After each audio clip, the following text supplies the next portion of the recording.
all the places nobody goes. I wanna teach all the things that nobody knows. I wanna grow wings, leave the coop, learn to fly. Bungee jump from the tallest building in Dubai. I wanna fly around town in my UFO. I wanna eat real food, not the GMOs. I wanna make moves, call the shots like the boss. I wanna love like I never lost.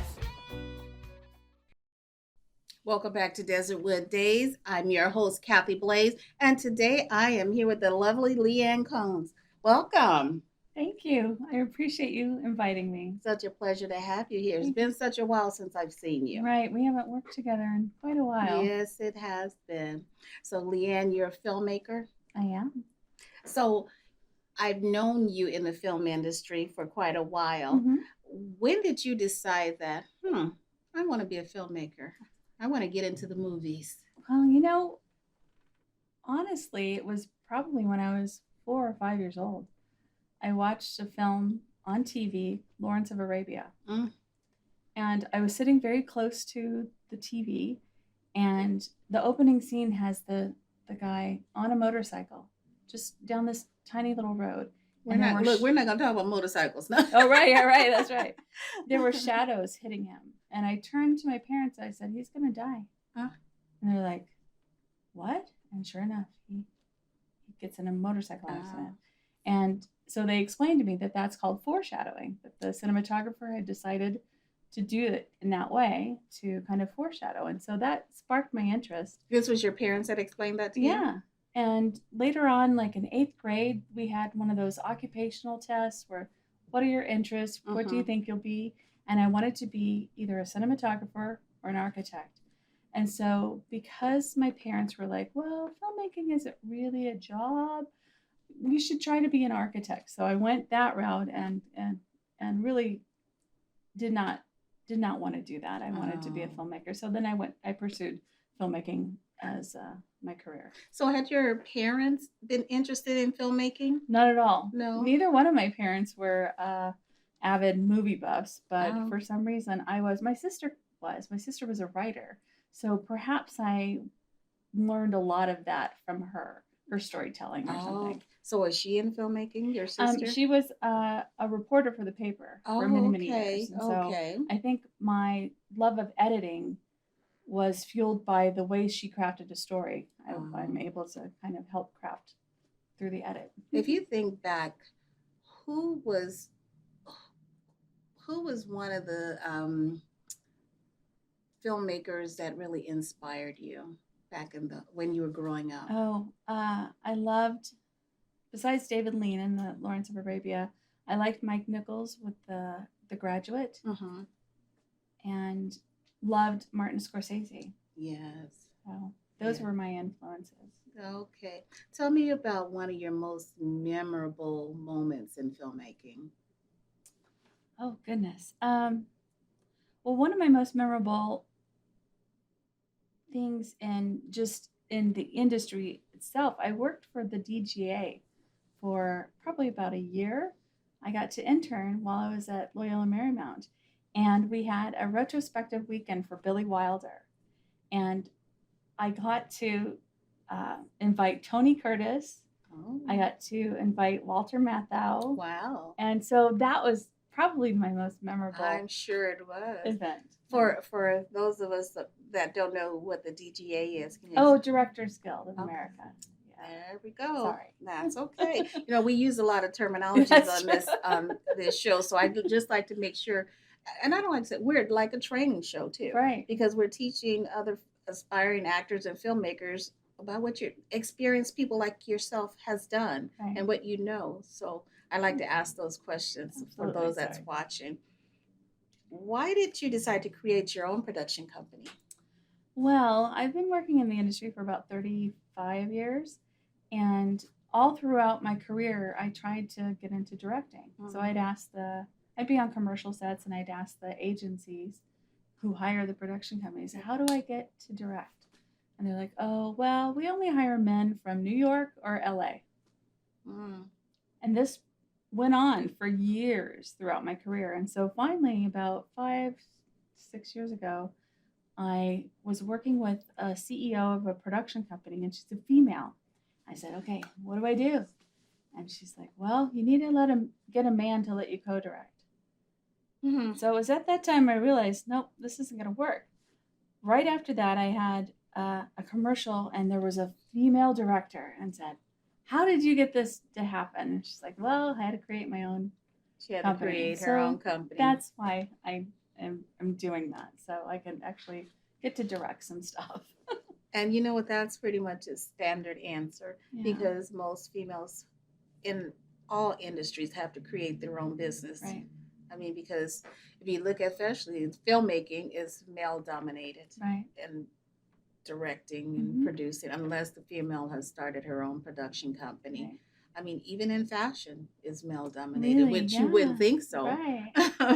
Right. So, I mean, that's a pretty standard answer and I love that you gave that answer. So, for these females that want to direct, Absolutely. these ladies that want to direct, Absolutely. I mean, they know that it may come to that point that they have to stop spinning their wheels and create their own Right. company.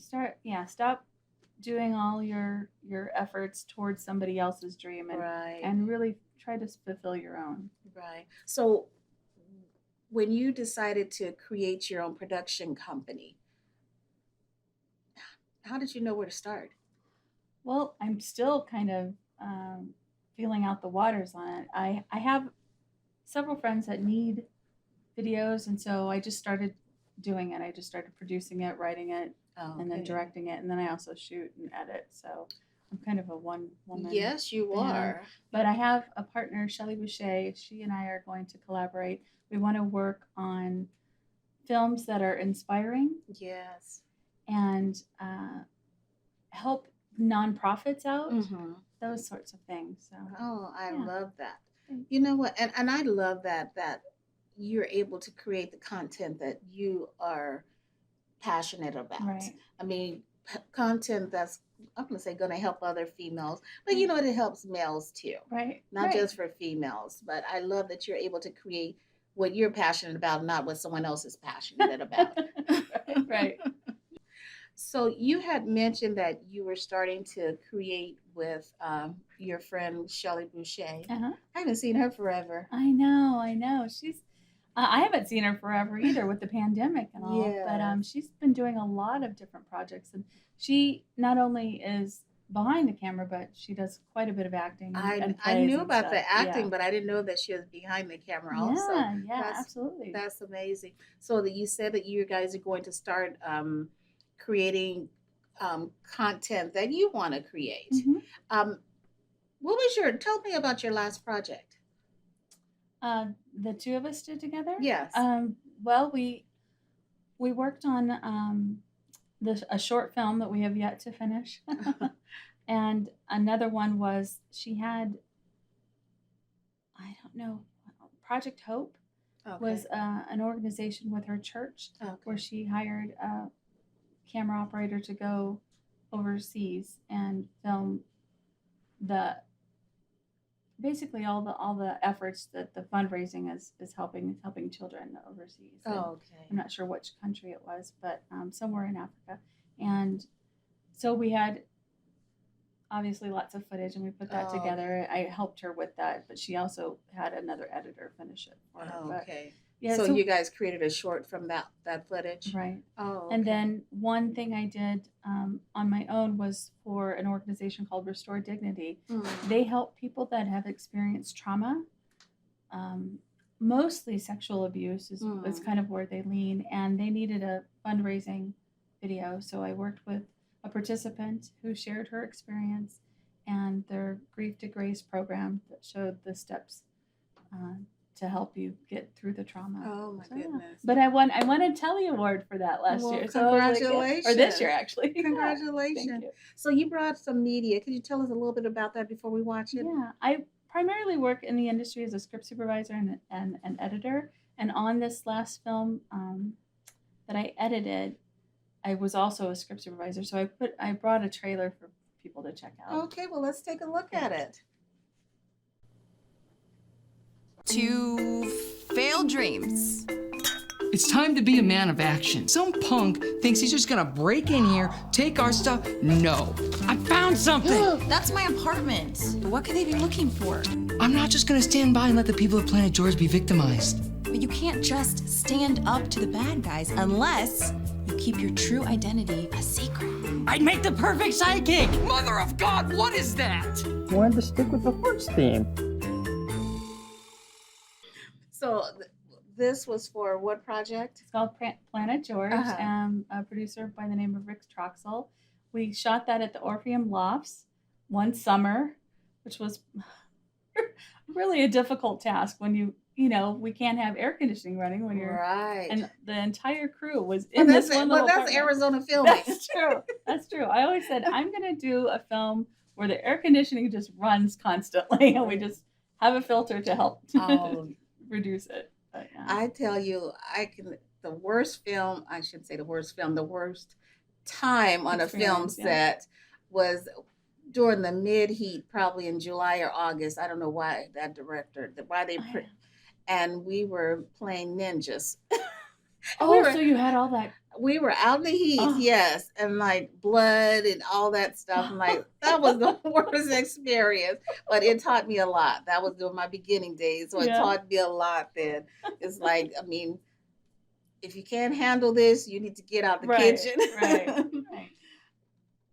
What is one of the major positive changes that you've seen in Arizona film industry? You've been here doing this for 30 years. Yes. I basically started in our little indie film Uh-huh. community around 2008, and it has grown exponentially, and Yeah. it's fantastic to see all the creative minds that are out there and the wealth of talent Arizona has, right? Yeah. One positive thing I've seen is more women Yes. in the producing and directing role, so I'm thrilled about that. I love and hearing that. camera ops, so we have some Yes. fantastic Yes. women DPs. Yes. We I believe we've interviewed a couple of DPs on our set. Yeah. So that is awesome. Right. That is awesome. Directors, Right. More producers. directors. Mhm. I mean, we're seeing it all, and I'm Right. loving that. Yes. And what I'd like to see is, I mean, us starting to connect all together Right. and know who to go to for certain Right. things, so that we're not automatically going to just because I know this person. I Okay. mean, to know that there may be 10 other Right. DPs out here, Okay. that you have a choice. Right. Because if you don't know, you're not Right. making a wise decision. That's true. So That's I true. love that. What's up next for you? Well, I am working on a short film with Mario Guzman. We're about to shoot for like four weekends on a short film about child trafficking. Oh, And that's deep. Right, it is, and it's a fantastic script, and we're just wanting to make an impact, right? That's kind of Right. what we're doing with our Right. filmmaking and the things that we create. So that's what's up right next. I also have an Arizona Lottery commercial that I'll be working on in Okay. November. So Okay. yeah. So with the film, are you using a lot of children in this? Well, it's as my understanding, it's kind of a teenager. right? Okay. Yeah, I haven't met the cast yet. Okay. Yeah. So how is it with casting? I mean, are you finding it hard to find child actors? I haven't personally had any problem. Some of my very first films, I used a child actor, Oh, okay. and I went through just a casting agency. You just Okay. put an ad in the Oh, Variety okay. is what we used to do back in LA, Right. and I had a ton of kids. I Awesome. love working with children. Yes, Yeah. yes. We had a father-daughter duo on one show, and they were just so cute. I mean, it's funny when you have the husband and wife sitting there, they look at each other like, okay. But then when the father and daughter was there, they're doing the same thing. So it's family. Right. So where can our audience reach you?